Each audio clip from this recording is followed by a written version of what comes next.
Bonjour communauté de coups critiques, ici Kim, et aujourd'hui, je vous parle de 6 autres, donc un 5 bonus, là, 6 autres mécaniques, règles de l'édition 2024 de Donjons Dragons qui ont été changées, qui je pense qui apportent des changements importants, intéressants aux parties. Premièrement, je vais vous parler des règles de dissimulation et d'invisibilité.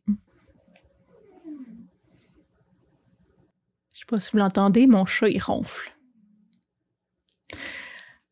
Lorsque vous effectuez l'action de vous cacher, hide, vous devez maintenant réussir un test de furtivité, stealth, à un niveau de difficulté de 15 pendant que vous êtes fortement obscurci ou derrière une couverture de 3/4 ou une couverture totale, et vous devez être hors de la ligne de vue de tout ennemi.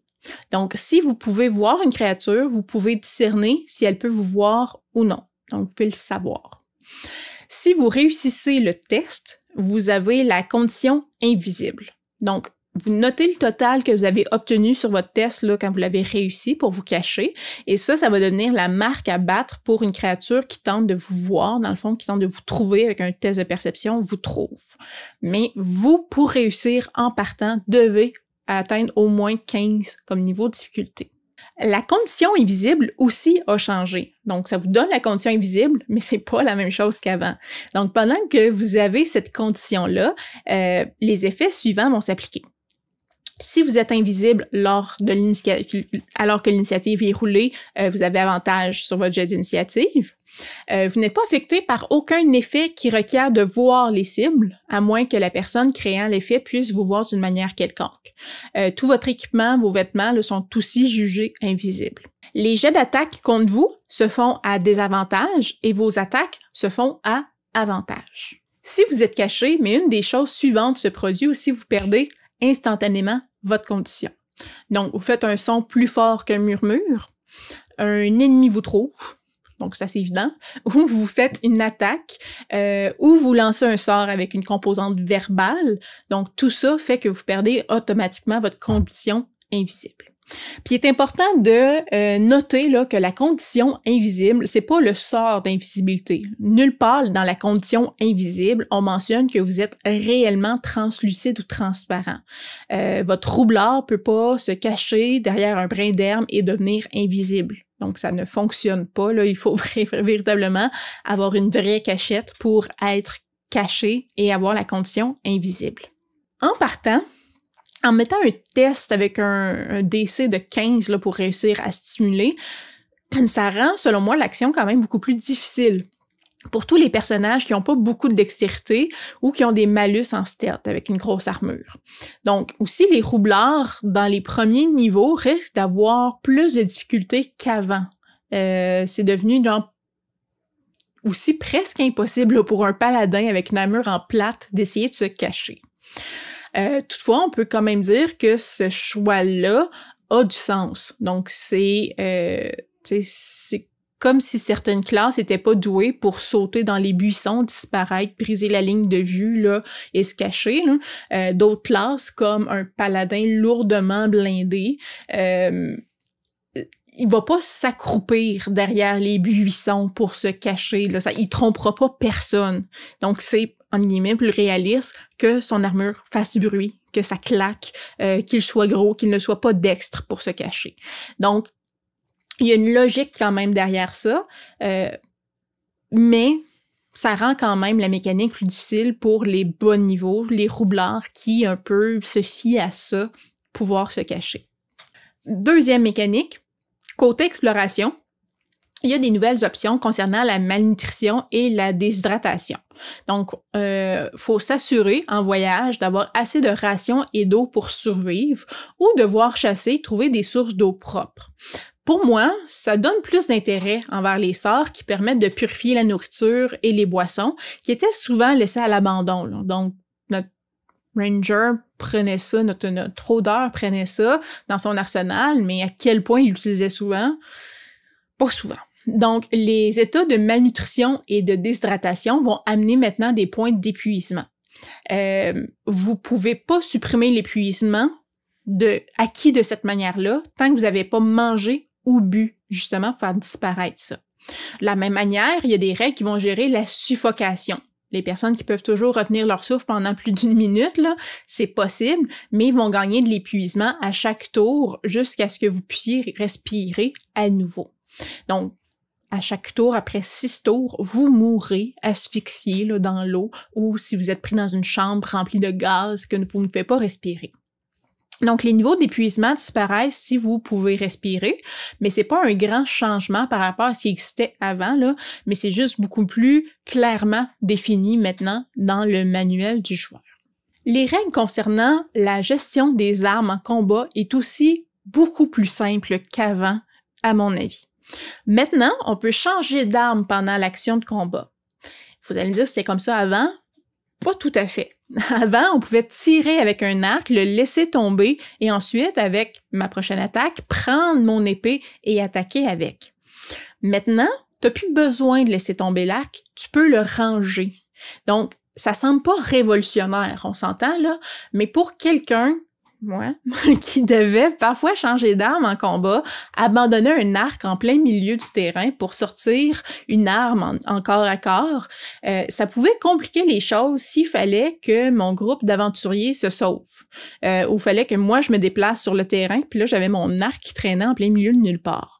Donc maintenant, le changement d'arme est facilité. Ça permet aussi d'essayer plus de choses différentes en combat avec les mouvements d'armes. Donc un guerrier qui a une arme qui lui permet de faire nick, mais qui dans cette situation-là, avec ces ennemis-là, je préfère faire cleave, ça permet comme ça de changer d'arme entre 2 actions sans abandonner comme ça ses armes sur le terrain un peu partout. 4e petit changement, qui est en fait l'adoption d'une règle maison pour plusieurs, là. Donc, maintenant, officiellement, boire une potion de soin, c'est considéré une action bonus. Avant, c'était une action. Maintenant, c'est officiellement une action bonus. Donc, comme je disais, à beaucoup de tables, c'était déjà une règle maison, mais c'est officiel. Donc, cette règle-là, par contre, je tiens à dire, est un peu cachée dans le manuel. Il faut regarder dans les règles spécifiques à la potion de soin. Et sous l'objet, vous pouvez, c'est vraiment dit là que c'est une action bonus pour la boire, pas seulement pour la boire vous-même, mais vous pouvez la donner à un allié pour qu'il la boive durant votre action bonus. Donc, mon action bonus, je sais pas trop quoi faire avec. J'ai un allié qui est blessé. Je suis un monk, je peux pas le guérir. Là, j'ai pas ces habiletés-là. Je peux prendre ma potion de bonus, lui donner, et il peut la boire. Là, je suis en train de dire qu'un monk utilise pas ses actions bonus. C'est pas vrai, c'est super utile pour les monks, mais quelqu'un d'autre. Donc, vous pouvez prendre son action bonus pour donner sa potion de soin à quelqu'un, et la personne, dans ce moment-là, peut boire la potion. Voilà. Maintenant, aussi, il y a une nouvelle action dans le jeu qui se nomme action d'influence. C'est déjà, en fait, une action parapluie qui englobe plusieurs possibilités là, qui existaient déjà, on s'entend, mais c'est tout regroupé sous le même nom d'action. Donc, vous décrivez ou vous jouez ce que vous voulez faire comme interaction sociale. Vous choisissez votre approche. Est-ce que vous essayez de tromper, duper la personne avec qui vous parlez? Est-ce que vous cherchez à l'intimider, à l'amuser, la persuader? Donc, le maître de jeu détermine aussi si l'interlocuteur est disposé, peu disposé ou hésitant par rapport à ce que vous lui proposez. Donc, il n'y a pas de test à faire si le maître de jeu considère que l'interlocuteur ou le monstre là, est disposé. Donc, vos intérêts sont alignés, il obtempère, c'est aussi simple que ça. Si l'interlocuteur, le monstre, est non disposé, donc il n'y a pas de jet non plus, il refuse. C'est simple, là, on peut pas convaincre quelqu'un de l'impossible. Le jet va intervenir lorsque la créature est hésitante. Donc, l'attitude du monstre, à ce moment-là, va influencer le jet. Le monstre peut être indifférent par rapport à vous, peut être amical ou hostile.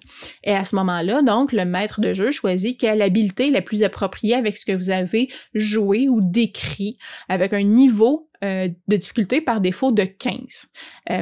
Ou le score d'intelligence du monstre, là, ce qui est le plus haut des deux. Et ça va être modifié par l'état du monstre, amical, hostile ou indifférent. Donc, sur une réussite, la créature va obtempérer. Sur un échec, vous pouvez pas réessayer d'influencer la créature avant les 24 prochaines heures. Donc, cette action d'influence-là va codifier désormais, là, essentiellement, la manière dont vous allez intimider, persuader ou tromper un personnage non-joueur, une créature, pour qu'il fasse quelque chose. Le maître de jeu a maintenant cet outil-là aussi pour l'aider à décider quand donner des avantages ou des désavantages aux joueurs, quand il peut juste refuser le jet aussi. Donc, beaucoup d'entre nous, autour de la table, là, les joueurs, on le faisait déjà, ça. Mais maintenant, au moins, ils ont précisé la règle, Wizard of the Coast a précisé la règle pour un nouveau maître de jeu. Dans le fond, qui peut... qui a des outils maintenant pour lui l'aider à déterminer s'il doit donner un avantage sur le rôle de tromperie, de persuasion. Donc, comment qu'il peut déterminer le niveau de difficulté aussi. Donc, ça peut rendre le tout plus facile pour un nouveau maître de jeu quand il est un peu perdu dans le niveau de difficulté à mettre pour les jets, puis quand mettre des avantages ou non. Dernier élément de cette vidéo, petite mécanique différente. En fait, encore une fois, 2 nouvelles actions qu'on peut entreprendre dans le jeu, qui ont été nommées vraiment, parce qu'on le faisait encore une fois un peu déjà, là, soit rechercher et étudier. Donc, l'action rechercher est basée sur un jet de sagesse qui permet de discerner quelque chose qui n'est pas évident au premier abord. Donc, une table est présentée au maître de jeu pour définir quelle compétence sert à quel type de recherche. Par exemple, un jet de médecine permet de comprendre la cause de la mort ou la maladie d'une créature. Un jet de perception permet de voir un objet caché. Un jet de survie permet de trouver de la nourriture ou de suivre les traces. Un jet d'insight permet de comprendre l'état d'esprit d'une créature. Donc, toutes des choses qu'on faisait déjà, là, la recherche, dans le fond, c'est une action parapluie, comme influencer les pour les interactions sociales. Donc, recherche, c'est vraiment pour trouver quelque chose au sens très large. L'action d'étudier, elle, c'est dans le même genre, mais c'est avec un jet d'intelligence. Donc, c'est possible d'étudier sa propre mémoire. Donc, est-ce que je me rappelle de... Vous n'êtes pas un bon preneur de notes, puis vous voulez demander à votre DM si vous le savez, ça, si votre personnage est supposé le savoir, ou si vous vous en rappelez. Faites un jet d'intelligence pour voir si vous en rappelez. Vous pouvez étudier un livre, un indice, toute autre source de savoir, et pour trouver de l'information sur un sujet quelconque.